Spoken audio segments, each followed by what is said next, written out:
evening, ladies and gentlemen, and welcome to the Mahoning Drive-In Theater, the largest single-screen drive-in in the United States. We're certainly glad you could be with us this evening, and don't forget the concession stand is open with all kinds of great things to eat and drink.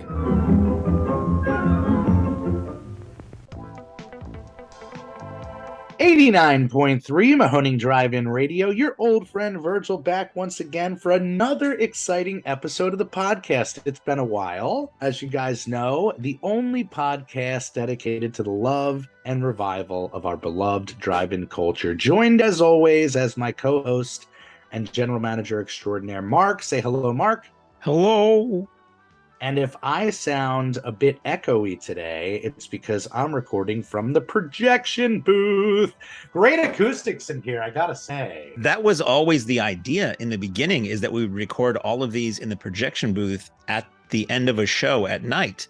And I've said this before, then we realized we are dead beat. Then we came to our senses. Yes. And we don't want to sit in the projection booth for a couple hours starting at 3 a.m, where we would have nothing to say except how tired we were. So we generally do them from home, but I'm glad you're keeping the dream alive. This time of year is magical with the early start times. Like, we started at 7:30 last night.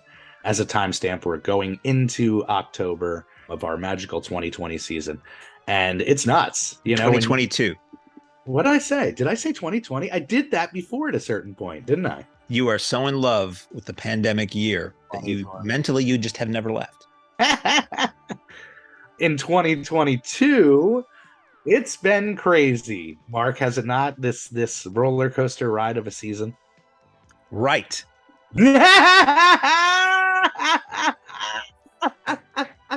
Just before October of our 2022 season, and the idea of starting at 7:30. I mean, there's times when we're waiting until 9:30, 9:45. It's like, sometimes it's a really long stretch, and it feels like we open the gate, you blink, and then we're up on screen. So it does lend for the early nights. Jeff had told me years ago when I was submitting listings, I submit our listings to various listing sites that populate things like Fandango and local events and all that. And I said, what is the earliest we will ever start a show? And he always said 7:30 p.m. is the earliest we will ever start, despite when it might get dark, because it gives at least locals time to have dinner and then get out to the theater, get home from work. We hope you'll have dinner with us. Obviously, it's better for us financially if you eat with us, but still, just so anybody knows, 7:30 is the earliest it'll ever be. And yeah, it's something like 9 or a little bit later when we're in the total, heat of summer and longest days, which can make, a triple feature of, say, 2-hour movies, or even a double feature of 2 Dick Van Dyke Family classics go really, really deep into the night. We never thought about how long Chitty Chitty Bang Bang and Mary Poppins were until we experienced 2 nearly 3-hour films starting at 9 p.m. Yes, this was the year of learning lessons. Like, it is a situation we kind of knew was coming out of the pandemic. For those of you guys that listened to our interview with April Wright and her documentary that just came out, very much focuses on that, where every drive-in across the country got the attention, got the boost, and now that it's back to semi-normal, things are starting to shift back, and things are tough for the industry. I mean, as we stand right now, there is, Mark will attest, not much to see in the theaters. It's a sad situation for first-run theaters, and in October, we see such a boost in attention, naturally, because I think a part of people's spooky season traditions, or the idea of what spooky season is, nothing sounds cooler than going to see a horror movie at a drive-in. Doesn't matter what the drive-in is. And naturally, we get a ton of new people off of that.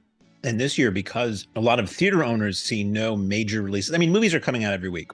And I will go every week and see something new, but they're much more obscure. They're not blockbusters. There really seem to be no blockbusters coming as we record this in October or late September of 2022. There seem to be no blockbusters coming probably until the holiday season. So a lot of theaters and a lot of drive-ins especially are going retro again, like they did in 2020. And a lot of drive-ins for the last few weeks in September, they're all approaching, most of them, the end of their season. A lot of them don't go as far into the season as we do, which is always the last weekend in October.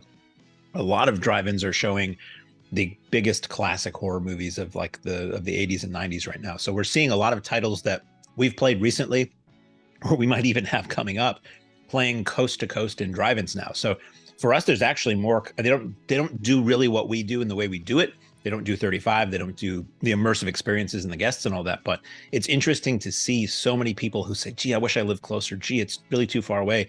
Just about everybody's local drive-in this weekend, as we write this in the next few, has Nightmare on Elm Street, Friday the 13th, Scream, The Crap. I mean, like all kinds of really, really big horror stuff. So as a fan of retro movies on the big screen, and as a retro horror fan and a retro film fan, I think that's great. As somebody who works at a drive-in that does exclusively retro and a lot of horror, it's more competition than we're used to for a while.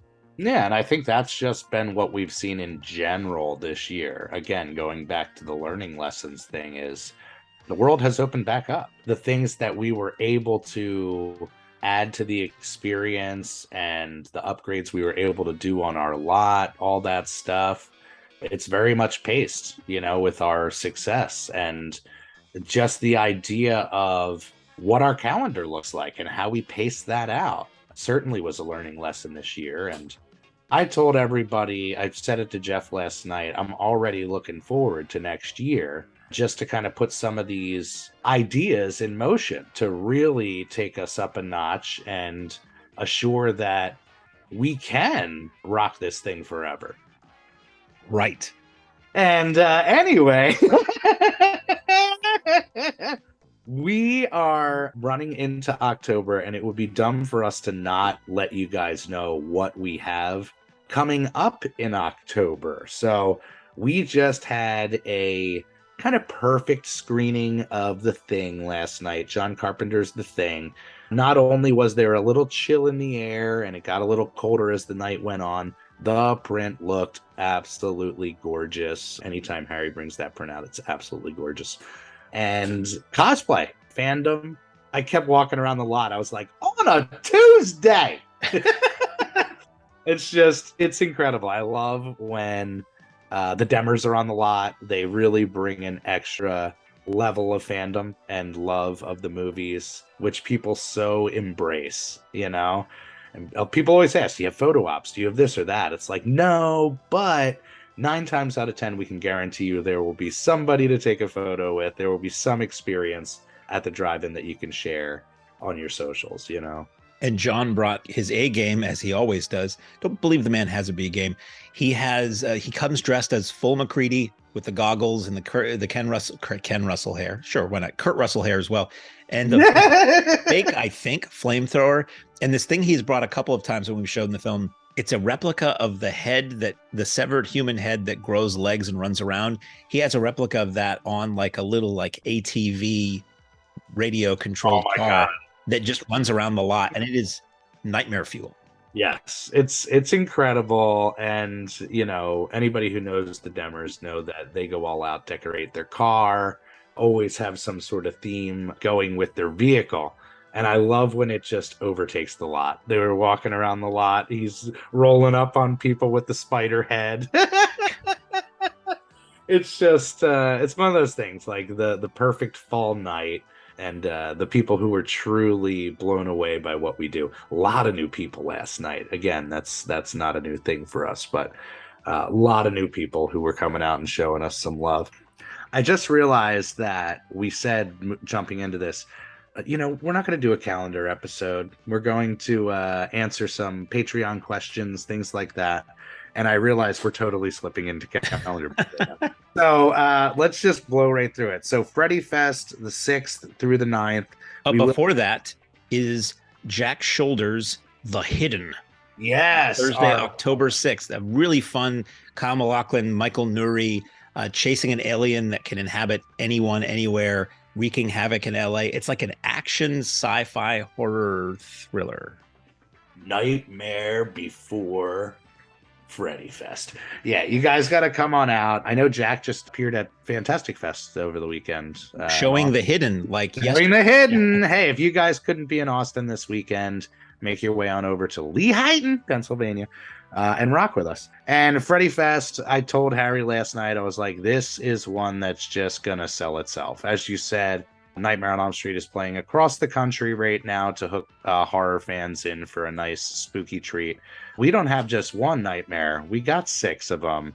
And we also have 7 guests for this weekend. So if you guys are Freddy fans, come on out. If you guys are autograph people, I mean, come on out. You could literally get a whole entire poster filled just off of one night. So, and then the following weekend, 90s Rewind. I just want to let the fans of the podcast know about this thing.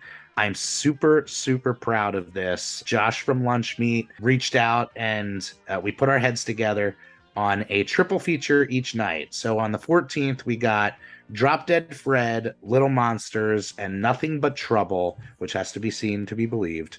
And on Saturday the 15th, we got Good Burger, Heavyweights, and Angus. Literally a fat boy's dream come true right there. So really, really excited about that one. Vincent Price twice on the 16th.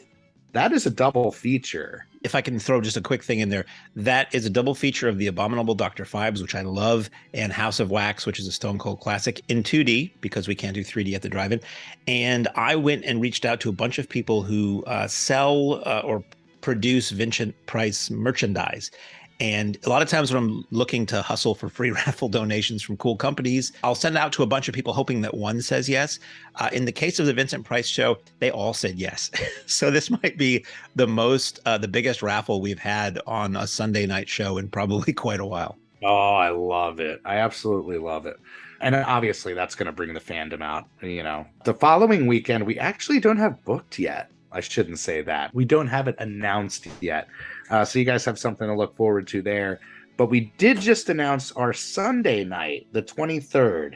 We will be doing our Luther's Midnight Snack live event with our resident artist, Hayden Hall, who is now also a horror host, if you guys didn't know that. Have you seen any of this stuff, Mark? I haven't yet because I've been so darn busy. I don't really watch as much as I would like at home during the on season, shall we say.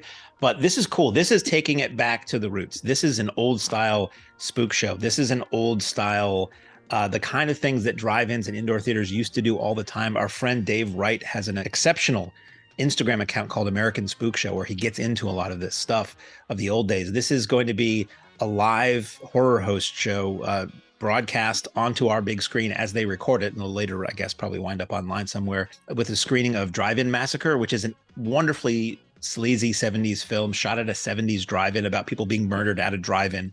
There is no better place to watch Drive-In Massacre than at a drive-in.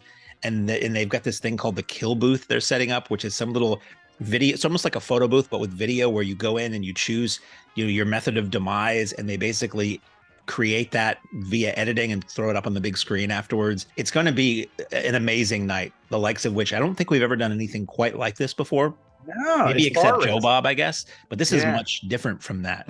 And then they're going to run Driller Killer after that, all from VHS. So it's got that lo-fi 80s, 90s vibe to it. So I'm really, really looking forward to this. This is the kind of thing that I think where we kind of shine the brightest is when we do something really unusual that other people don't do or haven't done often, or that we've never done. And I hope people come out for that and support. And Hayden's a great guy anyway, and he's putting a lot into this show, not just aside from what he's doing at the drive-in. So hopefully this will be a nice way for people who are fans of Luther's Mid-Fright Snack to come out and see it in person. And for people who just want to have a really bizarre, goofy night on a Sunday in October, that should fit that bill. Yeah, really great guys, really great team. And our final weekend of the year, as you guys know, we run until Halloween, or as close as we could get. Friday the 28th. We were on the fence on what we were going to do, but we went on Fantasy Friday. Labyrinth and the Witches, which I got to say, kinder trauma with that one. Right? Did you see that one, Mark? Funny enough, I've never seen either of those two movies. No way! We've played Labyrinth a few times. It's a crowd pleaser. And that's one of those movies that at the time it came out, I was a little old, I think, as to be the target audience. So I wasn't interested. And I just never got around to watching it. Now I would. And I'm just at this point, I'm holding out to see it on the big screen. And I repeatedly miss it every time we show. You haven't seen Labyrinth? I've never seen Labyrinth. What? We've played it probably 5 times. And I don't know if I was ever on site when we did, you know? It was always one of those times where I had something else going on, or it was a weekend I chose to do something else. I've never seen Labyrinth, and I've never seen The Witches. So it's like when we did Labyrinth and Legend, I wanted to watch those because I'd still never seen Legend, and I just keep repeatedly missing it. So maybe the 8th time is the charm. My mind is blown right now. Although I gotta say, there's a million things you've seen that I haven't seen, and I'm sure your mind blows the other way. Well, that's the kind of thing people will say to me. They're like, "Oh God, you've seen everything," and I'm like, "You'd be surprised some of the things I haven't seen." All right, that's the case with everybody, you know. Talk about being on the fence on what we were going to do with that Halloween weekend. James was insistent that we had something that took place on Halloween. We don't want to just touch on the theme. We got to really go for it. So what we decided on was tricks and treats. Trick or Treat 2007, right, Mark? 2007. And Trick or Treat, the 80s classic. Classic? I think by now it is.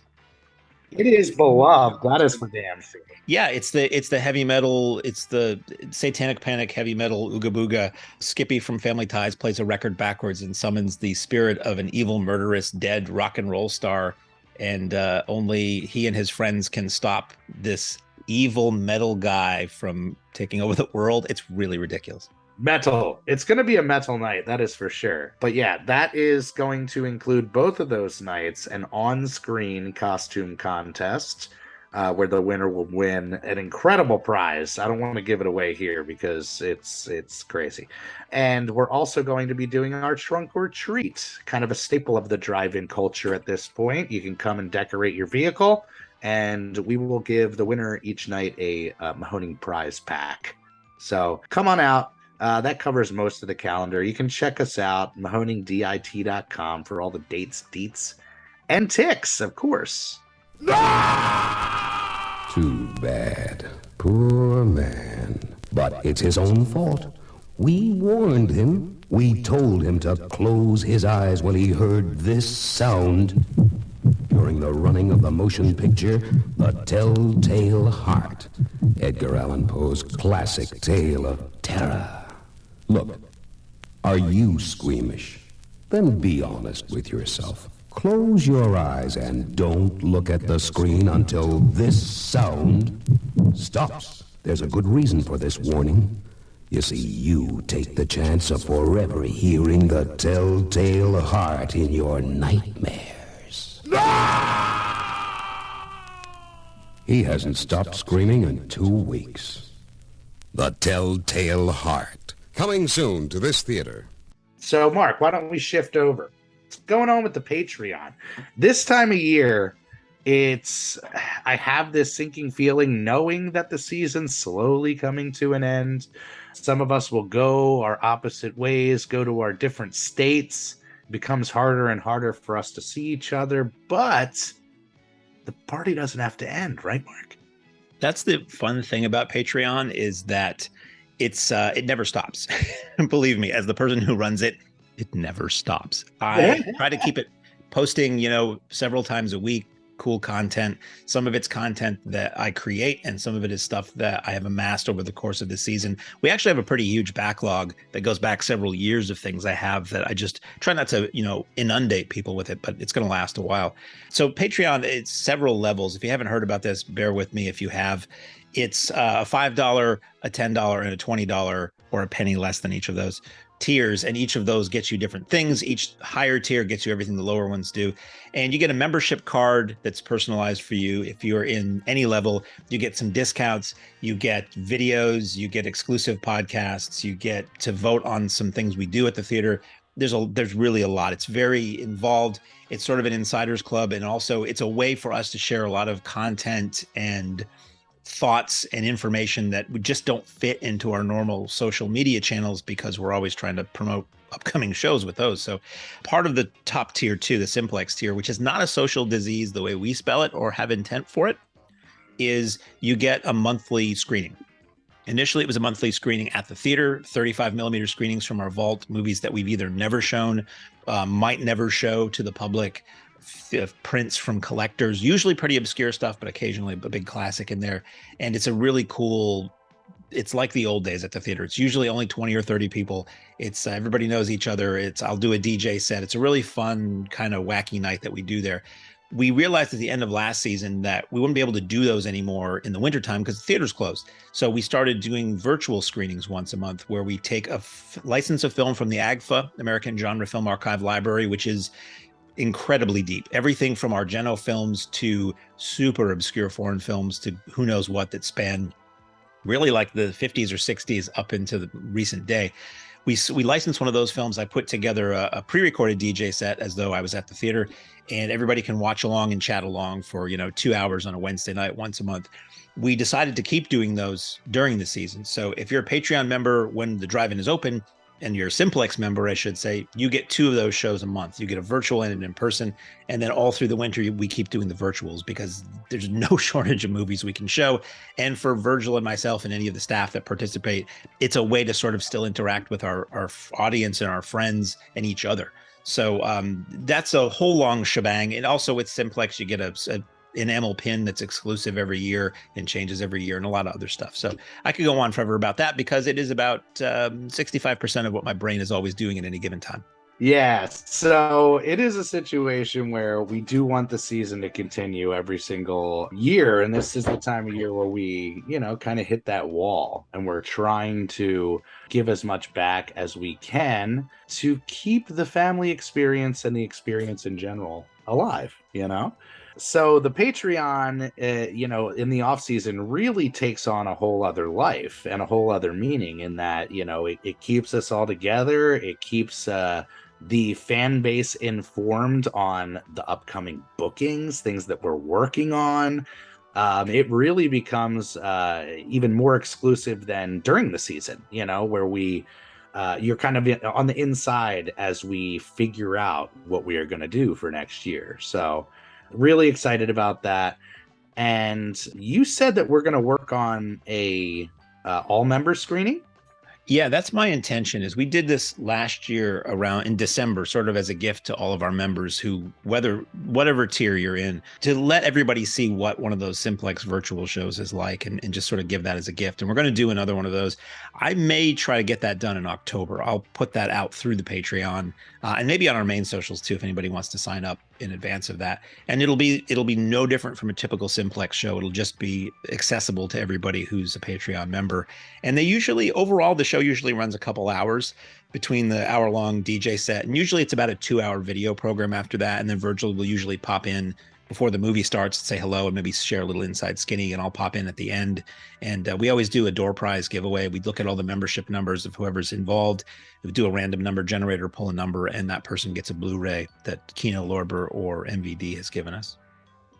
It's a great night at the movies, and like you said, it's very familial, even more than a traditional night. It reminds me of the old days when it was a very tight-knit group of people, before we blew up and had hundreds of cars here every single night. So it's really great, a really great experience. I can't say enough about it for you guys to come out, but occasionally we do go to these Patreon members and ask them to ask questions for the podcast. And it's been a while since we recorded, Mark. So I imagine we got some. We did. Our Patreon members, and I don't just say this because, they give us money, are pretty brilliant. And whenever I say, generally what we do is every month we give an exclusive podcast to Patreon. And sometimes those podcasts, or oftentimes it's just a Q&A. It's like, send us questions or topics. We'll riff on a topic, or we'll answer your questions. And back in July 27th of 2022, that was months ago, I did that, and people just gave us a ton. And we just have been so busy, we never got around to recording it. So we're making this a public episode so they can hear their questions.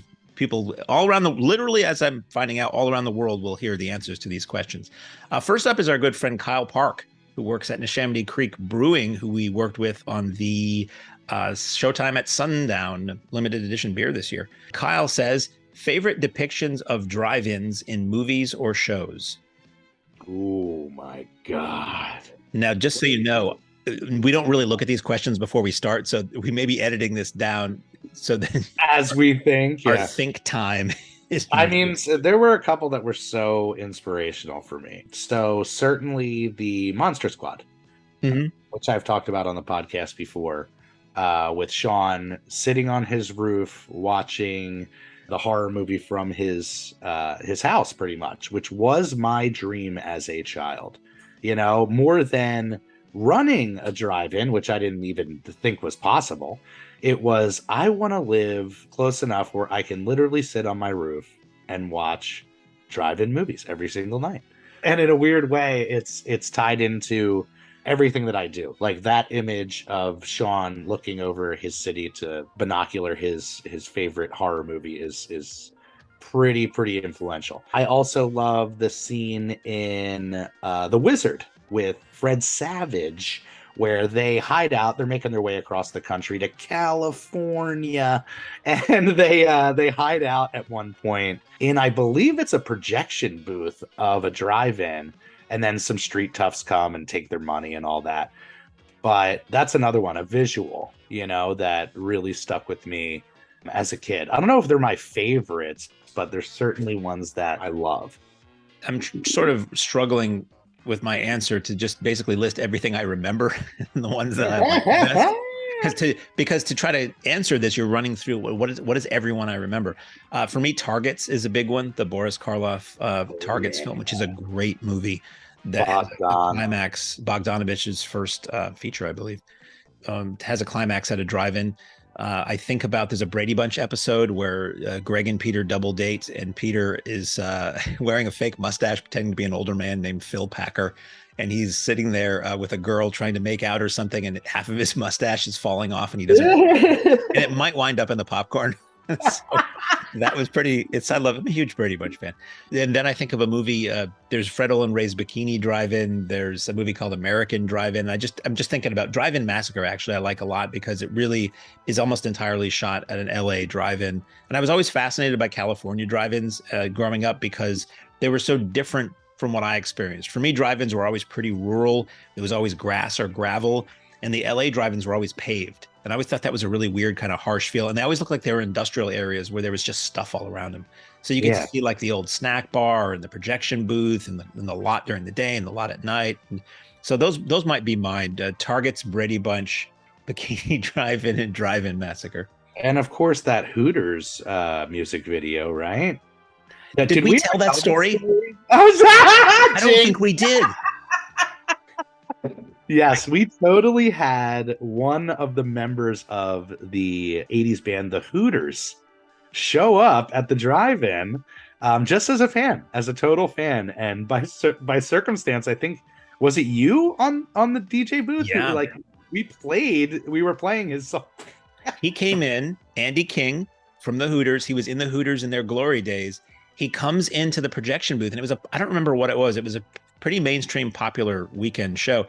And he asked if he could put in a request. I'm like, oh, sure. And he was like, oh, yeah, I used to be in this band in the 80s, the Hooters. And Jeff and I are like, what? I just wondered if you could play our song because it was shot at a drive-in, and my wife and her sister are sitting out in the front row, and they were in the video, and they would just get a kick out of it. And I said, and we danced, right? And he's like, yeah. Like, he didn't even have to say the song because that song was huge. I'd forgotten that it was shot at a drive-in, apparently a Pennsylvania drive-in, somebody later told me. And I was like, absolutely. I said, did you want us to dedicate it? And he's like, no, just if you could just play it, that would be great. Because he just wanted it to be a surprise. And we talked to him for a while. Super nice guy. I guess he vacations in the area regularly, and they just came out to see, whatever we were showing that night. But that's what I always like to say. That kind of experience, that's what we call Friday night at work at the moment. It's just insane stuff happens all the time. And it's just like, yep, just another night at the drive-in. I know. It's absolutely maddening. But yeah, it's so I like bringing stuff up on the podcast because in a weird way, it holds me accountable for them. And I love people that come up and ask, how's the children's book going? How is the stuff that we have on the back burner at the moment going?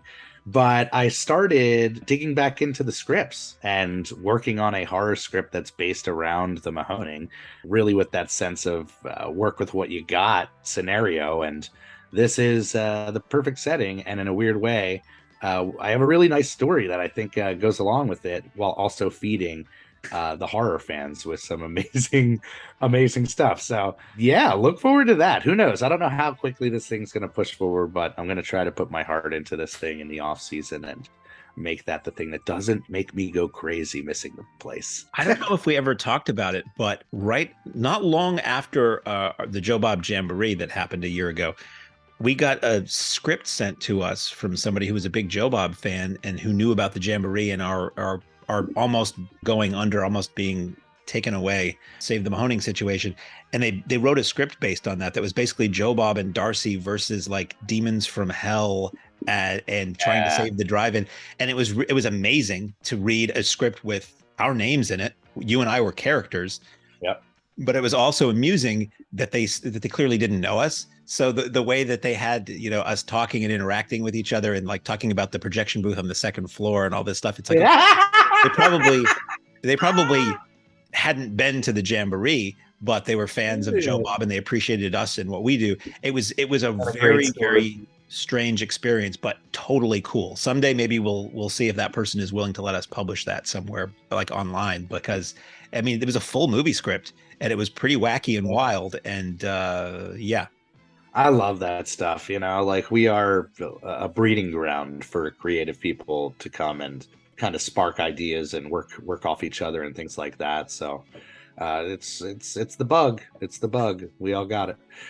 Kyle, we love you, bro. And I don't want to spoil anything, but the Showtime at Sundown brew, as many of you might know, sold out very quickly. It was a huge hit for Neshaminy Creek. And we're planning on bringing it back again right around the same time next year. So we love you guys. That's excellent. A lot of people have asked about that, if they could buy it at our theater, if they could buy it anywhere here and there. And it's good to know that much like Summer Dollars, may be one of the Neshaminy greatest hits that returns every summer. Time now for your barbecue break. Treat yourself right now to that good old Southern style Just Right barbecue. Steeped in taste-tingling barbecue sauce made just right from fresh, firm, choice ingredients. The recipe handed down for generations and cooked Southern style to tender perfection, slowly, hour after hour, capturing the taste-tempting barbecue flavor. It's just right tender goodness, generously spooned on a fresh, soft bun for you. It's hard to wait. It smells so good. And oh boy, it is lip-smacking good. Here it comes, your Southern-style Just Right barbecue on a bun with all the delicious trimmings. A snack to remember. Enjoy it now along with your choice of hot or cold drinks. It's a favorite of all the family, prepared and served just right.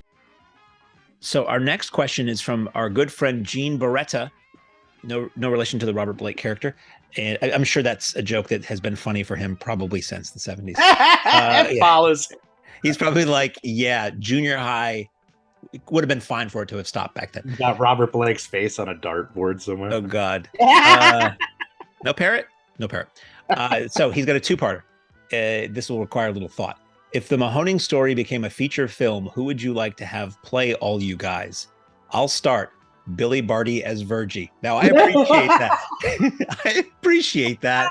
Aside from the fact that the man's deceased, I think Billy Barty used to actually do that. He used to be with like Spike Jonze and stuff, and they dress him up as a baby. So I'd be honored. Who to play you? I don't think I could say who should play me. I mean, other than someone who's dashing. Yeah, it's a shame because Dom DeLuise would be the perfect casting choice. No, I would say if I had the choice, I'd go to one of my favorites, Jables, Jack Black, all day. Nice little crossover. I think he's a little too old to play me, but certainly fits the type. I would say mid-60s Jerry Lewis, but not in character. Yeah, the semi-smarmy, yet prone to under pressure. Sure. I've been known to let out a boy every now and then. Because I play it cool most of the time in terms of being very low key, but there are times in certain situations where it is something out of the errand boy. Right. So, what do you think for Jeff? What would you say? Brian Cox, maybe a svelte Brian Cox, Anthony Hopkins. I don't know. Yeah, that would be great. My goodness, this is really, really hard. This would be one of those things I'd be curious to see what the Patreoners have to say. Actually, Who yeah. they would play us, because man, it's so tough. It's so tough.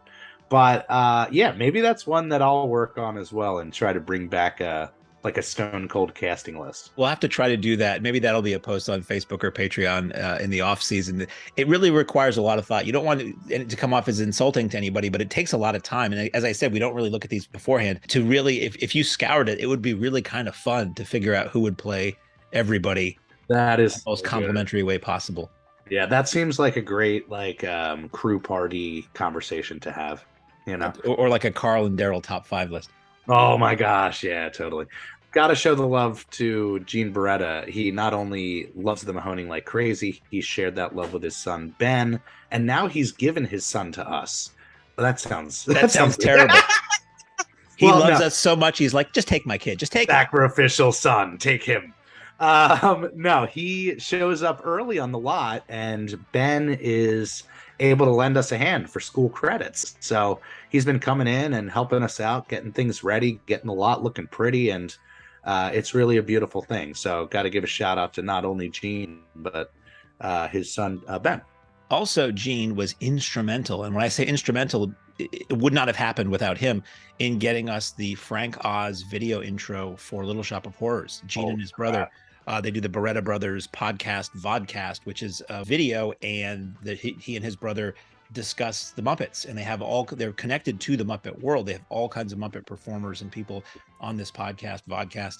And he knows Frank Oz, and he asked, and Frank Oz delivered, and it was really good. And that's another thing. If you're a Patreon member, if you're the $10 and up Patreon, we post all of the video intros that either occur live or are pre-recorded at the drive-in, so you can see them again if you missed it or if you want to watch it again. And Frank Oz was great because he told little stories about making Little Shop of Horrors, and then told a personal story of going to see a movie at a drive-in when he was a kid, which was just gold. That is one of those things that I'm going to be riding that for years, like the idea that Yoda knows who we are, acknowledged how cool the what we're doing is, like the embrace from Hollywood and beyond. It never ceases to amaze, where it's just like, it's nuts. And Gene was here for that night, and we were up there. I'm like, give me some credits that I can list off, and he's like, it's nuts. It's like Bert, like all like crazy things that are so embedded in your brain. It's just nuts. But thank you, Gene. And he has a second question, totally unrelated to that first puzzler. How do you keep the screen clean? Are there periodic washings? If so, how is that done? So there is not necessarily a company that'll come out and do it, but a company that will come out and do it for us. And it's not necessarily a cleaning process as it is truly a recoding process. As you guys know, gosh, how long ago was it now that we lost the wing to our screen? 4 years? It seems like for the last several years, there's some kind of catastrophe once a year. I think that was the catastrophe for like 3 years ago. Right, 2019 or something like that. Yeah. But yes, we had our screen fully repainted when we had to rebuild the left wing of the screen, which was taken down by the weather. And it's holding up pretty good. I mean, the only downside is that because of the age of the screen, there are some rusting out nails, things like that, that'll cause a little rundown. Really, you can only see if you're a front rower, but it is one of those things you would pretty much take up like a power washer and, spray it down, put a new coat on there. Jeff is very specific about the screen color. He has mentioned it in a separate podcast. It's a specific type of white paint that is made for theater screens so that it reflects the light. This is why we miss Jeff on the podcast. And it's a good time to talk about it. Like, we try to get Jeff on the podcast every time we record. He is a busy man, as you know. Like, he is deep in the radio game and keeps him busy a lot during the days when Mark and myself have seemingly the time to be able to make this work. So Jeff will be back on the podcast, and he will give us all the information and smack us for not knowing the exact color of the white. He's not a violent man. But if he's pushed, don't test him. That's right. So Michael Schilling says, a day in the life of the Mahoning crew. How long does it take to prepare or clean up a place as large as the Mahoning lot? Depends on the savage animals who were there the night before. That's very Depends true. on the savage animals who might get into the garbage actually once in a while. Yeah. How long does it take? The whole season. You do more in the way of lot cleanup than I do. You're there during the day, during post show. I mean, it's a never-ending routine. I say it. You could walk around with the picker and the bucket, and if you keep your head down, you can pick up forever. Down to the cigarette butts, down to the littlest things. I do a surface sweep, as I call it, things that I can grab by just visually driving around on the cycle. And I do that pretty much after each show, do a couple laps, grab the back lot stuff. Because we are surrounded by woods, if there are any folks who, I'm going to say, accidentally leave some trash behind without putting it in a receptacle, it tends to blow to the back of the lot. So a lot of the trash does collect in the back brush. So I start there, do the back walk on the brush, get anything that's been blown into it, and then pretty much work your way forward toward the screen, row by row. It's not a quick process. It's not a fun process. It can be. I have Virgie do it. I have Nance go around with me when she's here. This time of year when it's not hot, it's a great, hey, I'm just going to walk the lot, do some laps, nice little exercise. And I've done it a few times. It's actually rather relaxing. The picker we have is incredibly dexterous. Like you can easily pick up the smallest thing. An extension of your arm. Yeah, and if it's a nice day and the sun is not blazing and to get a nice little breeze, it's beautiful. The lot is beautiful. It's a beautiful area we're in. And maybe either, put in some headphones and listen to music or a podcast or just kind of listen to the wind blow. Yeah. I don't do it as often as I'd like, which sounds weird. I'd like to pick up other people's trash really often. But it's one of those things where little things get dropped and things, the wind will carry things here and there. And it's decades of, bottle caps and cigarette butts and things like that way to the surface. So there's always stuff to pick up.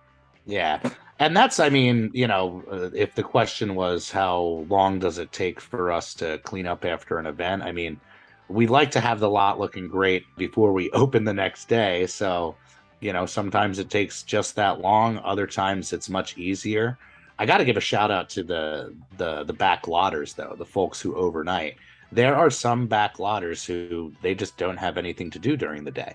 I keep the buckets and the grabbers just out. So anybody who walks by can just grab it. And many times I have found that bucket becomes full and people are doing the walking for us. It's pretty amazing. So, but if the question is how long does it take for us to get ready for a show? That too, how long to prepare.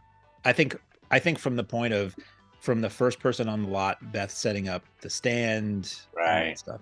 Yeah, I'd say the pre stuff is the boys in the projection room. Mike and Robert are incredible with their system now, where they have workbenches at home where they can inspect film, and 9 times out of 10 they're able to do the inspection at home. So they will show up maybe a good hour before gate with the films, get everything ready to go. We'll be in here, Mark, myself, getting the money straight out to the ticket booth, all that stuff. I'd say, traditionally staff shows up, 4 o'clock for a 6 o'clock show? Something like that. I think sometimes Beth's there earlier if she's got a lot of food to stock or prepare. Yeah, Beth is usually 3, and she's usually the first here. Maybe 3:30 for a 6 o'clock show. And I try to be there an hour or two to help facilitate. Yeah. This last weekend, it was trying to help make thousands of VHS tapes that were donated fit on our VHS wall. Other weeks it might be cleaning, it might be helping somebody set something up, it might be testing equipment. For me it's all kinds of stuff. But I feel if it's a busy show, I certainly want to be there minimum an hour early. If it's a lighter show, probably still minimum an hour early. Yeah, I mean, anything that arises, we'll certainly know about before the gates open. And, that is for a traditional show. If we're talking about a big production, then a lot more goes into it because we're bringing in guests, picking up guests, getting them fed, wining and dining, all that stuff, and trying to make sure everybody's happy, which will be the case for Freddy Fest for sure. So, but yeah, I mean, I say it because I live over an hour away. I stay on the lot more often than I don't. if we have a show the next day, chances are I'm staying over on the lot, and specifically for the overnighters. So it's I'd say it's like a 6 month out of the year pedal to the metal situation, at least for most of us. And then another 6 months we get to kind of take a step back, and even though we're still doing a lot, it's not as hyper as the season can get.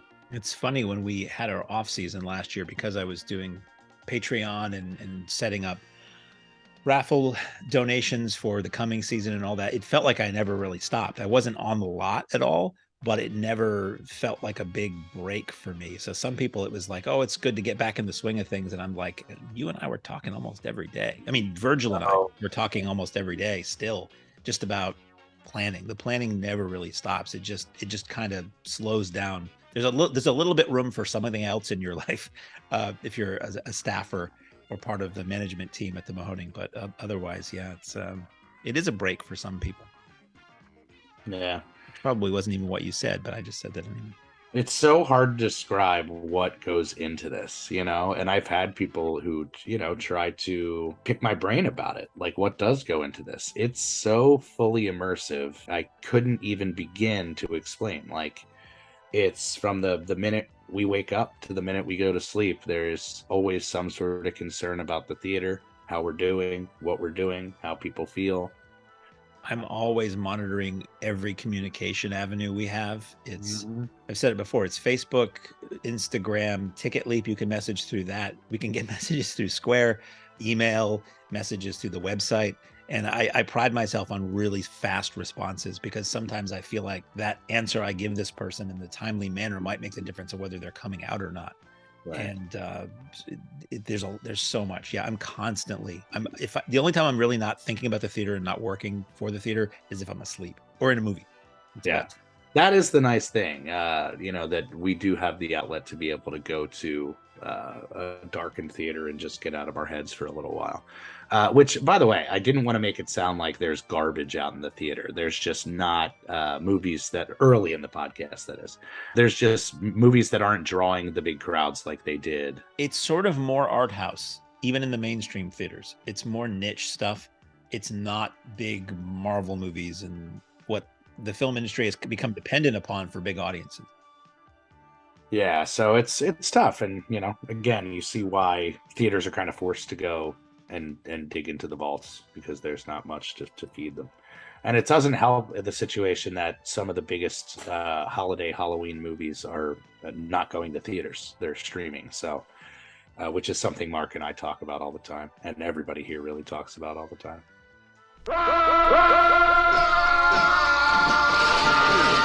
Imagine a man so powerful, his fist can penetrate a 6-inch post, whose head, elbows, knees, and feet are loaded weapons, ready to explode. Lo Lee is the stranger, a martial arts master. Lee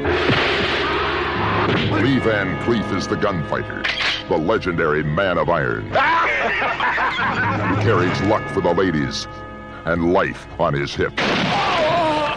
Columbia Pictures presents The Stranger and the Gunfighter. Welcome to Monterey. Where the law is left dangling at the end of a rope. The hanging town.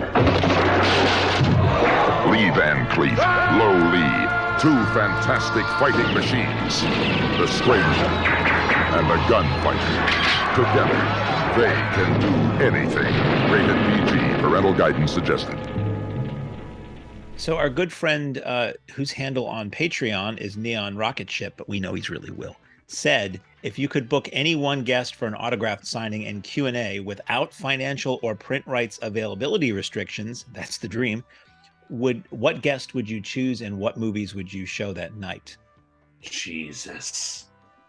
You would show. Yeah, I would bring out. You'd have Jesus come out, because what bigger guest can you get? That's true. And then you show Jesus Christ Superstar and maybe the Bible.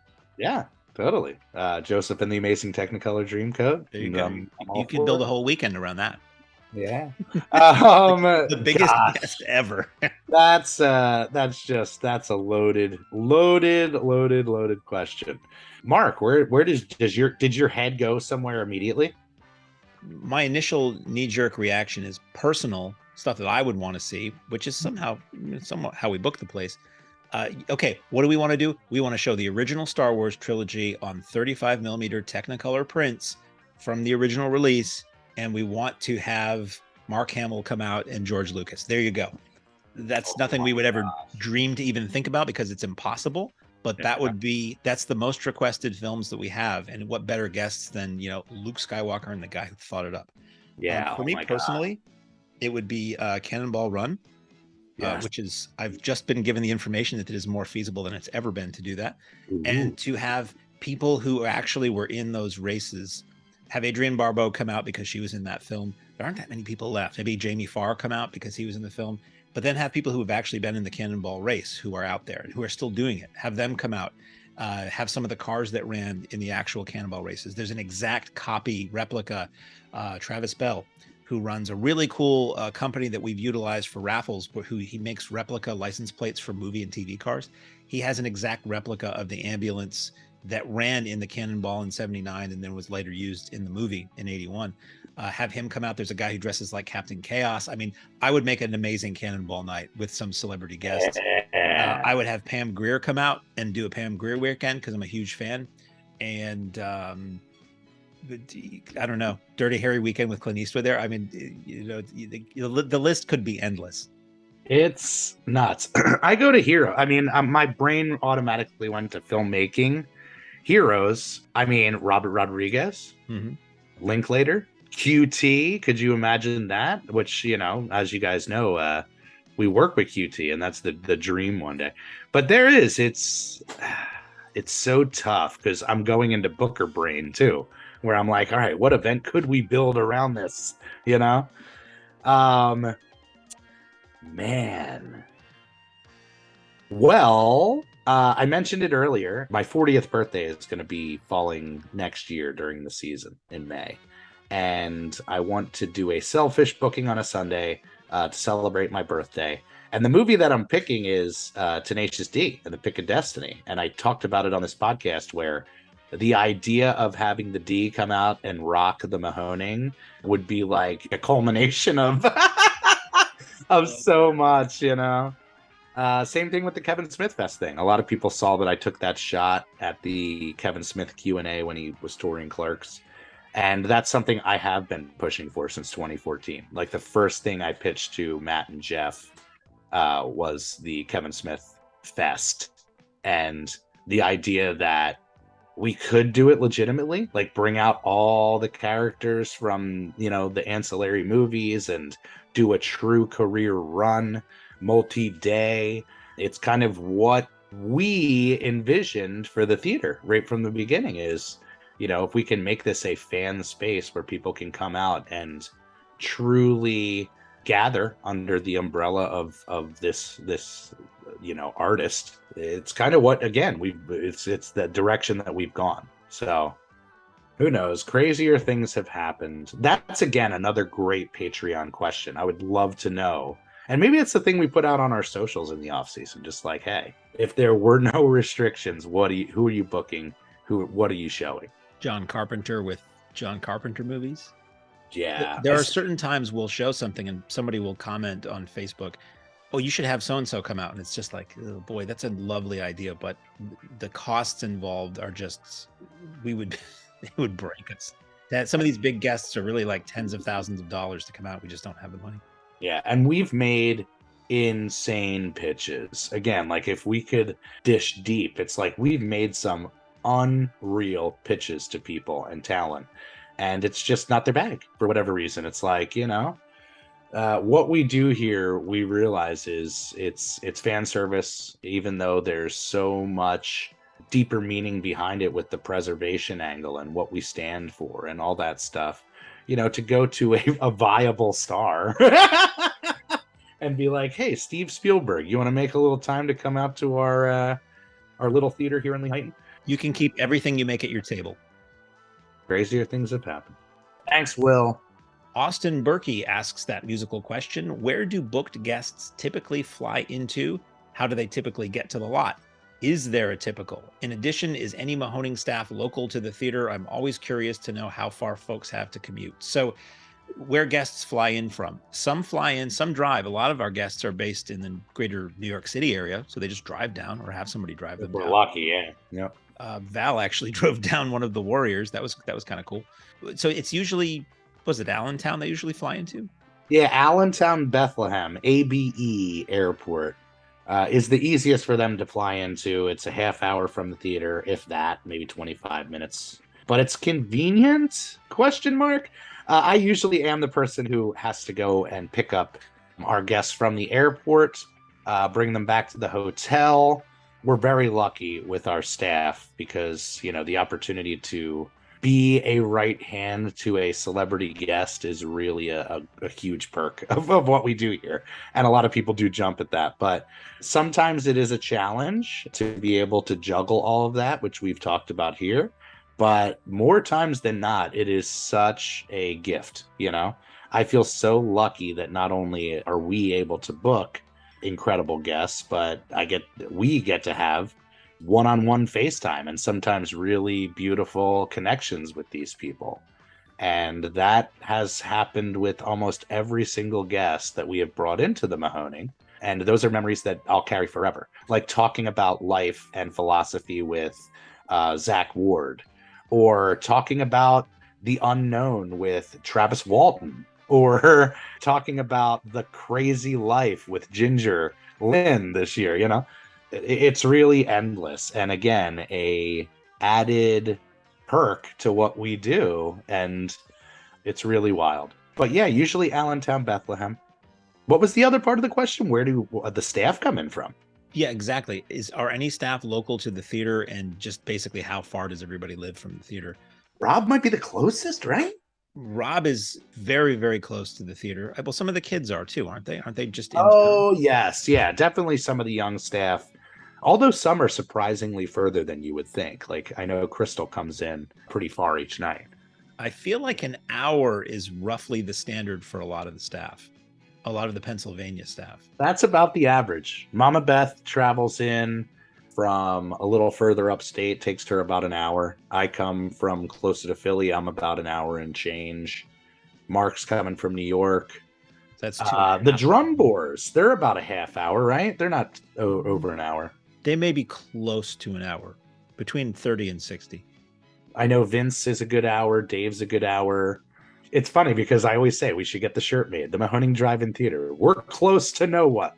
Yeah. I always joke about that. I said, this is what it feels like. It's this theater that's, no offense to the greater Lehighton area. It's kind of in the middle of nowhere, and all this amazing stuff and all these celebrities and, the people who live in the town who probably have watched A Christmas Story all their life and never thought that the bully from A Christmas Story would be in their town. All these people that we bring to kind of the middle of nowhere. But I think being in the middle of nowhere is what's helped the theater be there for so long. Absolutely. Yeah, so I would say you're probably right. About average an hour. But again, it just goes to show the insane dedication of this staff and how hard we all work to pull together and make it the sauce. It's all in the sauce. Try our delicious pizza. It's ready and piping hot at the Refreshment Center now. Brian Wallace has one. This is a long one, so I will do my best at a mushed mouth to read. Suggestion and related question. It has been stated many times that music is a very important. I sound like I'm doing a fake Italian. Music is a very important. There's no A in there. Music is a very important. We're in Argento weekend still. Yeah, we were very sensitive to cultural differences during Argento weekend. My friend Mark Gottlieb from LA was co-DJing with Val during night one of Argento, and it was amazing. So much. And she would say things in Italian, and he would talk, and they would just share information, and she would give from the, Italian POV and all that. And I was like, if you need a third person, I can go in and do like Chico Marx Italian. Oh, this is a great song. This movie gonna scare the socks off of you. But I chose not to. The person DJ set was really fun and gave us the idea that we could totally do something like this as a pre-show. It was great. They were like maybe that's the move. Is we do the recording and also deliver the pre-show. Yeah, I think it would be great. Yeah. Let me try this again with all due respect to Mr. Brian Wallace. It has been stated many times that music is very important to the Mahoning. And from the many music-related music films you have shown to the bands that have performed to the excellent DJ sets, thank you, that statement is true. So my suggestion is to Reese's Peanut Butter Cup music with the VHS Fest. Paragraph 2. From the beginning of the VHS era, almost every band or artist from Rat to Jesus Jones to Debbie Gibson released home videos, usually either concerts or music video compilations or something in between. My suggestion is to take that Thursday before VHS Fest and have a night of I Want My MDI TV. Like the music-themed intermission reel at the We Saved the Mahoning show, but off VHS digital. Maybe you could throw in an actual movie like Absolute Beginners or Rattle and Hum, but mainly just show awesome music video / live performance after awesome music video / live performance for 3 to 4 hours. Wouldn't the David Fincher, parentheses, Madonna, Aerosmith, Freedom 90, or Russell Mulcahy, Duran Duran, Elton John, Razorback videos look great on the Mahoning screen? Heck, you could do an entire program of Steve Barron videos or anything from the Director's Label series, Spike Jonze, ZE, Yes, Anton Corbin, etc. Related question: as big fans of film, what music videos do you like and why? Mini movie, cool visuals, etc. Wow. Now, I grew up in the MTV era. I got MTV about a year after it came out, and it blew my mind. And I watched it nonstop all day, as often as I could have the TV. So my allegiance and memory of music videos is that like 1981 to 1984 or 5 era, when I was really into pop music before I sort of discovered the music of the past and sort of let pop music just continue on without me. So a lot of those videos I love from that period of time. And for me, it kind of was the mini movie, the ones that told a little story, like the Goonies Are Good Enough video that was like an extension of the movie sort of, or the 38 Specials Back Where You Belong video that was like a little action movie. The Chicago had a video for Stay the Night that had explosions and stuff in it. That was like an action movie. So yeah, I liked a lot of music videos back then, but after a certain period, I kind of stopped paying attention. Yeah. I mean, I came in right after that. It's funny that he mentioned that Director's Series box set. Have you ever seen those? It was put out by, I don't know, maybe like Shout Factory or something like that, but it was a collection of music videos by key directors, including Spike Jonze. And those things hit me at such a turning point when I was going from the love of theater to the love of film, and opened up my eyes to kind of experimental filmmaking that I didn't get as a kid and like didn't appreciate as a kid. And I went so deep down that hole. Those who are our age might remember the LimeWire days. But I would literally download every music video that I could get my hands on purely to look at it as a artistic aesthetic and feed my inspiration. But certainly the Spike Jonze stuff, you know, the stuff that he did with the Beasties, that Weezer Buddy Holly video. Yes, awesome. that was amazing. Things like that were so inspiring. What about that video when Chris Walken was dancing on the walls? That Weapon of Choice? Yes, that was just amazing. like so inspirational. Again, as somebody at that age who was really looking at film as a true art form, you know, and still does. And yeah, certainly I would go to those. I don't know if it was Spike Jonze or if it was Anton. But there's a great video of the guy running and he's like on fire. Remember that video? Oh yeah, I'm a big fan of people on fire, not in real life, but in movies. You give me a good full body burn, and I'm a happy guy. But yeah, that was really impressive. I really loved the Far Side video that rolled backwards. That might have been Spike Jonze too. I loved the. Man, there's so many. But honestly, my brain right now is stuck on that pre-VHS Fest event because that's genius. I love how involved the audience gets in this journey with us. And the amount of events that are born out of that suggestion box, or people sending emails, or people saying, hey, I got a connection to this. And then it like fast tracks an event. It's so beautifully communal. I love it, you know? God, wouldn't that be so fun, Mark? He even got the event name down.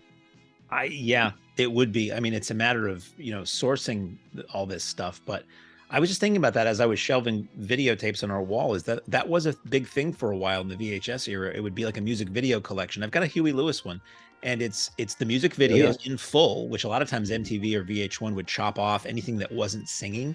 Like, so if there was a little bit of story that led up to the music, a lot of times you never saw that. And they would take it, and sometimes they would have interviews with the band or little sketches or other things that sort of wove their way in between each of the videos. So they were sort of like their own unique thing. And a lot of that stuff, unless the record company has or a person has put it up on YouTube now, is just kind of impossible to see. Yeah. And it is. It's such a, I don't know, it's an intro for people, like a discovery piece where it's like you pick up a tape. And I remember I really got into Rage Against the Machine while I was working at the video store, because they had like a single standalone concert video that just had the red star on the front, Rage Against the Machine. And I'd put it on before I'd get ready, and get everything restocked for the day at the video store. And it's like embedded in my brain. Same thing with Pink Floyd's Pulse. Same thing with, certain things just really hit you at the right time. But I do love that idea of mixing the video MTV culture with the drive-in culture. That's kind of perfect. We'll have to reach out to our Hooters friend. Every time you say that, I'm like, oh no, the band. I'm like, he's being very offensive. No, he's talking about a big band. Yeah. That actually is a great idea, is to play that video on the big screen. There've been a number of videos over the years that took place at drive-ins. Totally. Just have to kind of do the research. You know what? I'm going to go back real quick, because I don't know if this shows negatively upon me or not, but I love Beavis and Butthead. And I've been watching the new episodes recently, which they just started putting out on whatever the streaming channel is. But I also been watching some old episodes, and there's a great one that takes place at a drive-in. So really? That also goes in my memories of media and drive-in crossovers. That's you just sort of referenced two questions with one memory right there. That's pretty good. Yes.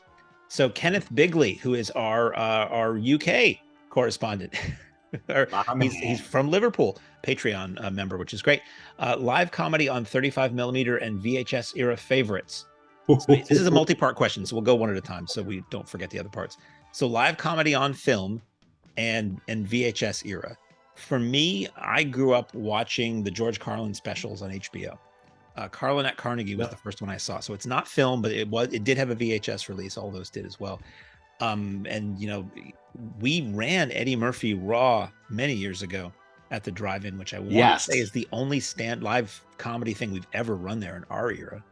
Yeah, that's the only one that we have screened here. You're absolutely right. But it was a thing for a while. I mean, there were numerous Richard Pryor stand-up comedy films.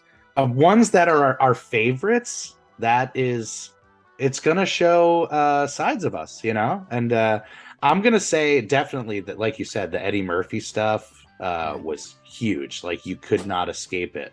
The Chris Rock stuff when it came out was huge. Like, you had to see it or you weren't in the water cooler conversation, I'd say the same for the early, what was it called? Killing 'Em Softly, the early Dave Chappelle record. We passed that around like crazy.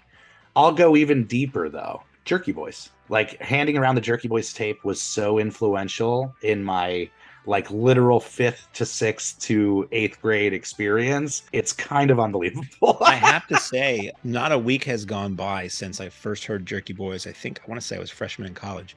Yeah. That I haven't talked that way or made a reference. And Val's father is big into the Jerky Boys, and he makes those references all the time. So we're like doing riffing on routines at the dinner table when we go over to their house. And I was going to bring this on you in person, but he recently Val's father turned 75 about a week or two ago. Yeah. And she got him a cameo with Johnny Brennan, the voice of the Jerky Boys. And it is amazing. So yeah, you can pay Johnny Brennan to basically still in New York. Wouldn't that be great to have Johnny come out and do? Oh my God! You want to talk about something? Talk about playing the Jerky Boys movie and having Johnny B come out. Dude, that would be just like yes, all day, yes. Yeah, I'm trying to think of other really key ones that were like hand-arounds, where it's just like, oh, you gotta hear this. If you're talking about 35mm stand-up, there wasn't a lot.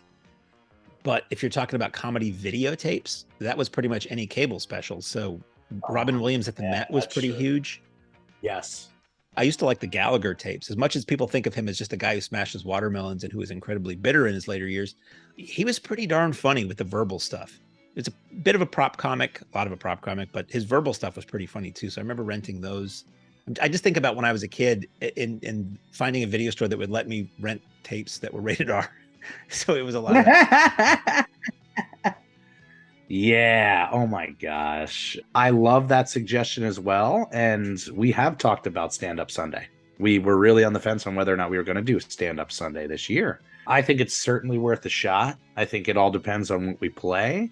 It's tough because, I mean, a lot of those routines do become nostalgic and you can go back and watch them for the nostalgia. But comedy has a thing where, you know, I don't find I go back to my comedy records as often as I go back to my music records, you know, right.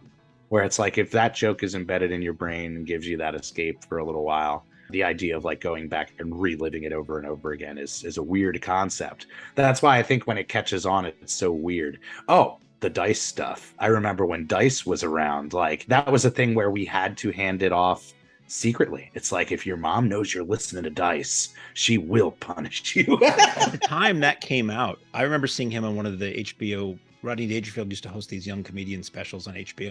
First time you saw a lot of people. And the first time I saw him, it was the dirtiest stuff I'd ever heard. I'd never heard the F word used that much. Great. And in my recollection, I feel like culture changed a little after that because it seemed like everybody I knew or the kids in school were dropping the F-bombs a lot more after he hit than before. All right. There was one feature film, Dice Rules, that was released, so you it's theoretically could show it. Available on 35. Yeah, I want to say we may even have easy access to that. The content in his material now is so frowned upon, even though people aren't totally aware. Some people that it was a joke and he was kind of making fun of that persona. Right. But it was pretty controversial in its day, and arguably far more now. I always liked his delivery, even though a lot of what he said was just crude and could be seen as very misogynist. And he literally had like a glee, like and he was a Jerry Lewis fan, so he wove that in there a little bit. He used to act. His early act was Jerry Lewis as the Nutty Professor, turning into John Travolta from Saturday Night Fever. If you've ever seen it, it's pretty funny. That's another 35 millimeter live comedy, Monty Python Live at the Hollywood Bowl. Oh, that would be which was shot on video, transferred to film so it could be theatrical. I always wish they would find the video masters for that, but that's a 35 millimeter thing. That would probably do pretty well because those Python routines, they were like rock stars. People loved singing along to the routines live. You know, people know those like the back of their hand, but they're still funny. Speaking of rock stars, man, these Patreon members, I'll tell you, literally every single one has been like a dish, a layup for an amazing event, a deep, insightful question. Like it's incredible. Like I could do this all day. It's in a weird way, you know, like we talked about early on, the running of the theater is never ending. And in a weird way, these recordings are a way for us to take a breath, and it can become very cathartic just to have the time to be able to sit and, you know, just like in a darkened theater and kind of let the thoughts roll and all that stuff. So let's do one more and we'll save some for Jeff for next time. All right. I will finish Kenneth's, what he had to say, because I broke it up. He said, what about Bigfoot films? Well, funny enough, on Thursday, October 20th, we have a Bigfoot double feature coming of Harry and the Hendersons in the 1970 movie Bigfoot. Now, Harry and the Hendersons is by William Deere, who was the director of the movie Time Rider that I love, that Mike Nesmith produced. And it was a family classic, huge hit in its day, spawned a TV series even. And Bigfoot is but an ultimate drive-in movie because it's about 1970. It's got John Carradine in it. It's made on the cheap and feels kind of like a TV episode. Bigfoot captures young women, and only a team of bikers, a team of Hell's Angels, hog riders are going to go in and get these women back from Bigfoot. That's going to get me at the theater. Kicks ass. I mean, I don't know if the Harry and the Hendersons crowd is what they're going to think of that, but to me, Bigfoot is like, yeah. We did a Bigfoot weekend once before with Exhumed. It didn't do that great, but I would love to try something like that again because there were so many movies and documentaries in the 70s and beyond about that stuff. Yeah, it's crazy. It's a fandom, you know. It's certainly a fandom, and you can't talk about Bigfoot movies without Harry and the Hendersons. So that is one that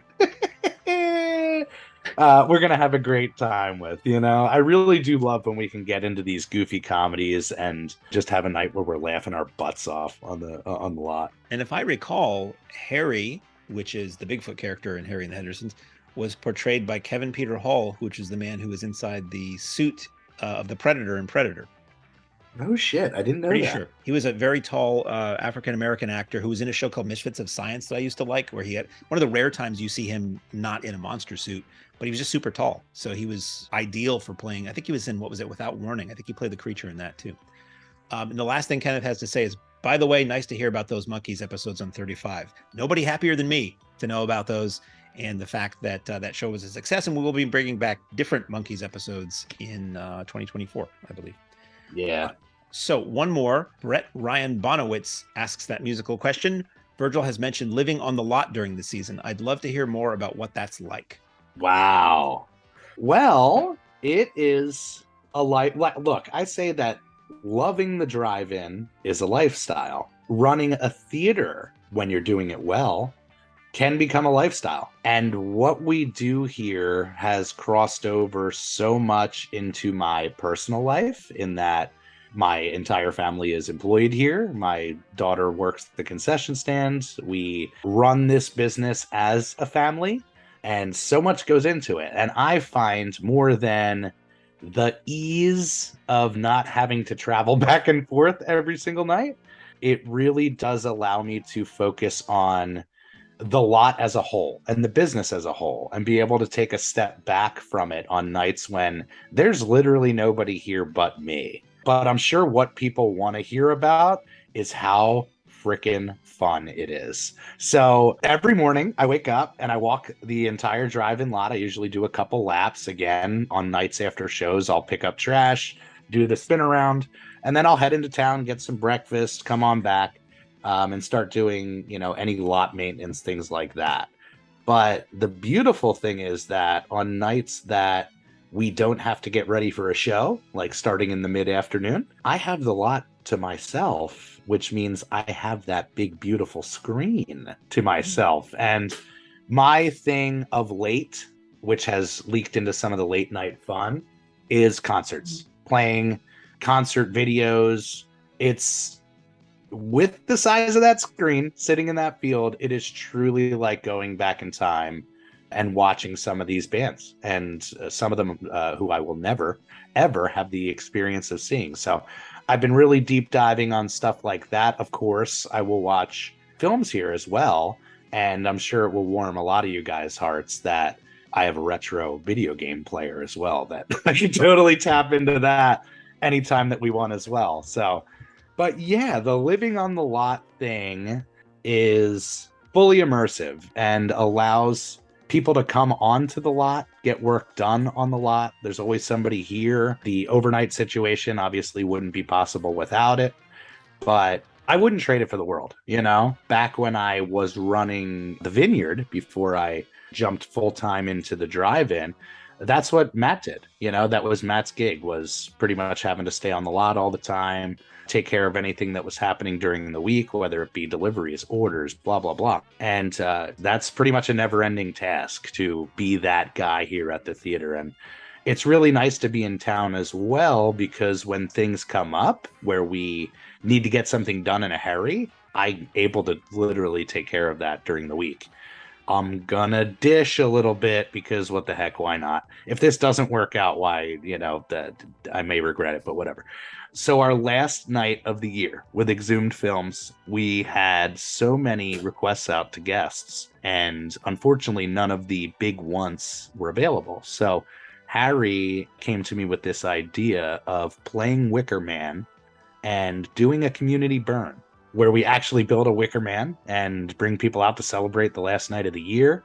So I'm going to be heading over right after this conversation to the fire company, who we are very good friends with, and asking them to come out and help us sanction another bar race for us and do a bonfire here on the lot. So really, really excited about it. And again, probably something that we couldn't get done in a quick manner if I weren't super close, That's the hardest part, is, Mark, myself, and Jeff are literally over an hour, sometimes more, from the theater. So getting things done, especially during the year, it's become essential to the role. So I'd say that's kind of the routine. I do try to go back and forth as much as possible, but like this week, we have a Patreon show on Thursday. So our overnighters just cleared out of here an hour or two ago. And instead of driving back and then driving back to the theater tomorrow, I'll just stay overnight.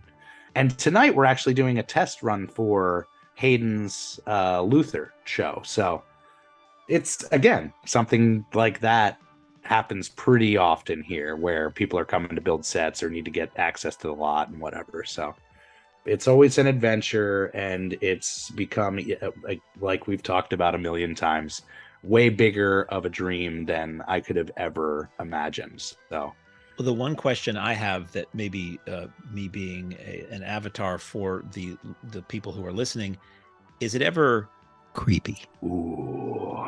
So of late, there have been these howling coyotes in the distance. I don't know if they're coyotes, they're howling something, but they will yelp and the packs in packs. And like, I swear, I'm like, are those yelps getting closer? Are they moving closer? That's something that you hear any night, but when you're there alone, it's exceptionally creepy. But one of my favorite things to do is to watch a truly scary horror movie fully alone on the drive-in lot. Like, it is the ultimate test. It's almost like going and staying a night in the haunted house thing, It's incredible, So, and I do love it when, people come into town early and it's like, come on over. I got the night here by myself. So it's a really interesting experience. I've been alone on the lot a couple of times. Usually it was when I was driving down late on a Thursday night, and Matt and Andrew would be here, but they would be out shopping for the weekend when they were buying groceries locally. And I would get there when they were gone, and it would be nobody and dead silent. But that screen, if people aren't aware, it is a sound sponge and a sound reverberator. So I was sitting outside my car waiting for, the guys to show up, just enjoying the quiet in the dark. And I heard voices that sounded like they were coming from under the screen, because under our screen is kind of hollow, is not a great word, but under the screen structure, there's a little area under there. And it sounded like people were under there talking. And I started to get kind of creeped out. Like, who are those people? Why are they under there? So I got in the car and locked the door, and I realized it was the sound from behind our lot. The lot is where the carnival people park their stuff, and there have people who live there and are caretakers. But so, yeah, those sounds getting closer to you very well may have been from very far away. Like, the racetrack is not really close to us, but the sound of the racetrack travels and hits our screen. And some nights it sounds like the announcer or the cars are coming out of our screen, and it's not. It's just the way that strange big object deals with sound. So yeah, it can be, I like being there alone when I have. It's a really cool experience, but if you're prone to being jittery, it can feel kind of creepy out there, because it can get, if you turn the building lights off, it can get pretty dark out there. Yeah, I would never leave my lady here alone. I'll say that, Yeah, it can be spooky. I mean, literally, we're in the middle of nowhere. But this place has become our home. That's why the difficulties of running the business are that much bigger of a deal and way more immersive than they would be on any other business situation, because it might just be disposable and you can move on. But here, there's so much involved, so many people involved, so many personalities involved, all that stuff. And I can say, like, the quiet nights on the lot are incredibly beneficial to the sanity. As you leave the theater, folks, please be careful. Don't let this happen to your car. Be sure to remove the speaker before you leave. If you should accidentally pull a speaker loose, please turn it in at our snack bar or box office. Thank you. We love doing the podcast. And we said it on the last podcast, the amount of people that come up to us and say they love the podcast and everything that we do and all of that stuff. Like, it's truly the fuel to our fire and keeps us going regardless of how big the hurdles may get every single year. So yeah, we love you guys so much. Mark, you got anything else for the peeps? Keep those cards and letters coming. Not really. Keep listening. I swear we're going to record more new episodes. We just all got so busy, and I still have a backlog of shows that we recorded an embarrassingly long time ago, like February and March. The guest interviews that don't really have any kind of timestamp or timeliness to them, those will keep coming out. But we've just been so busy, so we're going to keep recording these all year round. So you'll be getting a lot more stories about the business and stories about the shows and the season in the coming weeks. All right, guys. Well, on that note, we'll see you next time. And Jeff, take it away, my friend. Ladies and gentlemen, thanks again for coming out tonight to the Mahoning Drive-In Theater. We hope you'll come back and see us again real soon. The exit is on the right-hand side of the screen at the front of the field, and most importantly, have a very safe trip home. Good night, and God bless you.